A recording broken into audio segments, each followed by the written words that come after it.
香港經過4個鐘頭航程之後，我哋3個玩得之人終於喺呢個充滿熱帶風情嘅灣度匯合啦！好嘢！我覺得水底漫步幾好玩。我就話同海豚游水仲好玩啊！我話咧，其實咁快放低晒行李，準備出發啦！我哋呢啲好玩之人咧，就梗係行動迅速㗎啦。喂，又話同我玩轉海底嘅，做咩唔係帶潛水牌而係帶國際車牌㗎？唔使心急，跟落嚟啊！咦？得！哇！嗱，我哋玩轉晒個海底之前，我哋不如輕輕鬆鬆咁遊覽下關島啦，坐呢啲甲蟲車。喂，好啊，上車啦！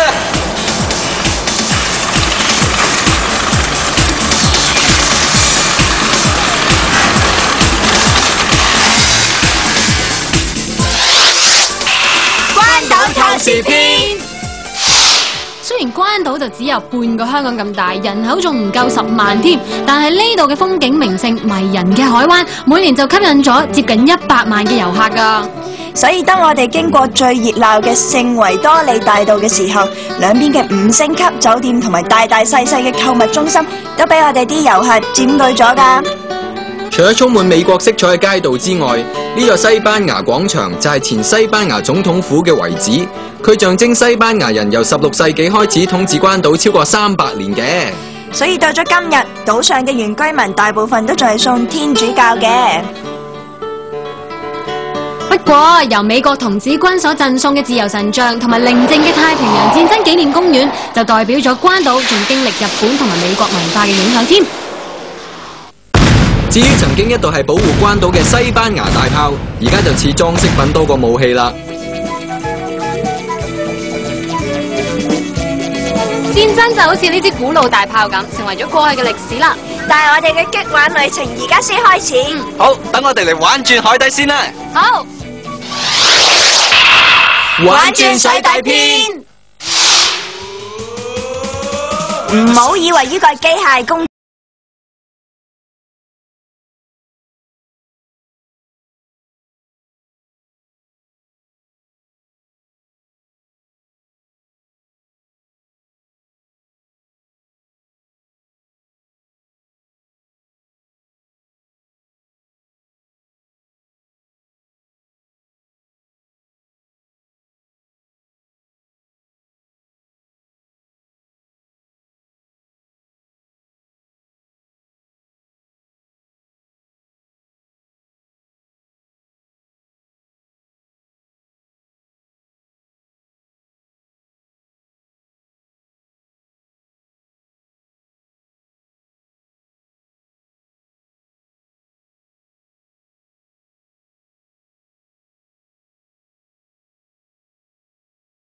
叫做 Sea Bop， 即係水底綿羊仔。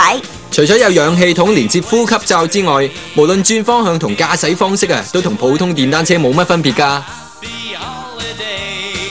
而我哋仲特別去到關島南面嘅 Coco 島，一處海底清澈嘅地方，大顯身手添。哇，好緊張啊！我哋而家咧就要落去玩 Sea Bop 啦。係啊，我都好緊張，不過咧我覺得好好玩，因為我中意揸車，依家響海底揸車。呢條絲好玩過咩？喺海底揸車啊嘛，我就帶埋相機落去幫我哋影相，跟住攞翻屋企留念。拜拜，落去啦。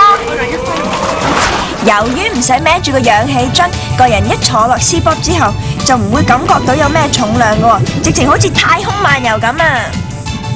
我就話喺水裏面視線雖然清楚啊，但係又冇行車線，要掌握方向都唔易㗎。你技術渣啫啩？咁又唔見你開快啲？哎呀，教練話為咗照顧你哋啲初哥啊，所以特別限制咗 Sea Bop 嘅速度，同埋唔准隨便升降㗎。哎呀，咁咪仲好，唔使你掛住鬥快同片彎，費事撞親啲熱帶魚啊！好特別啊！呢個 experience 好好玩啊！喺陸地揸綿羊仔試過，水底揸第一次啊，咁啊好好揸啊，真係大家一定要試下。呢度嘅水底咁好玩啊，真係要落去玩多轉啊！你話一個去咗邊啊？唔知啦，都見唔到佢嘅。我喺度坐水底綿羊仔啊，啲魚俾我嚇走晒啊，梗係啲 engine 聲太大啦。水底漫步就唔怕啦。你樣咁惡啊，係魚都嚇走晒啦！嗱，等我哋兩條美人魚落嚟陪你啦！如果唔係，有啲魚都唔會走埋嚟呢度啊！快啲啊，美人魚！嗰兩條美人魚仲喺度化妝啊！美人魚出場啊，唔使化妝都夠靚啦。睇下我哋啲吸引力啊！啲熱帶魚一見到我哋就游晒埋嚟咯。梗係唔係啦，我啊覺得似乎係將魚脷吸引啲啫噃。為一君欣賞你自己手上面嗰條巨型海參仲好啦。係嘅，美人魚。仲講，快啲行啊，快啲行！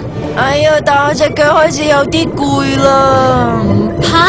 話嚟到關島，如果唔去潛水嘅話，簡直係如入寶山空手回啊！所以我哋對潛水雖然陌生，但係咧都排坐，仲留心過讀書時候聽先生講書啊！學曉咗潛水嘅手勢，喺水裏邊點樣減壓同呼吸之後，我諗我都可以落水咯。唔使諗啦，等我打頭陣啦。初初喺水裏面啊，真係有啲驚噶。當呼吸暢順之後，感覺就輕鬆好多啦。我就覺得好興奮啊！我更加冇諗過自己可以潛入水底裏面添啦。由於有唔少人嚟關島學潛水，呢度唔少潛水中心都會提供各種潛水執照課程嘅，而初級課程只需3到4日，費用仲唔使500蚊美金添啊！如果唔係親身體驗啊，你唔會知道關島清澈嘅海水同水底嘅景色係咁吸引噶。喂，等埋先噶！喺水裏邊，我覺得自己好似一條魚咁啊！我成為海洋嘅一部分，仲即刻愛上咗潛水添。That was really fun. 好玩啊 Always love to hear it. It's great. 即係嘅椰子糖 E 支班之外，佢哋嘅民族舞啊，仲夠晒吸引添啊！查莫洛人嘅舞蹈既有熱情嘅一面，亦都有豪邁同充滿冒險精神噶。哇，好有型啊！哇，犀利！有呢個。講到冒險精神啊，你哋一定唔及我啦！你睇我親身上台啊，同佢哋嘅戰士以武會友啊！果然有冒險精神吧？哈哈，但係啲武技就差啲噃。你上台跳啊咁叻！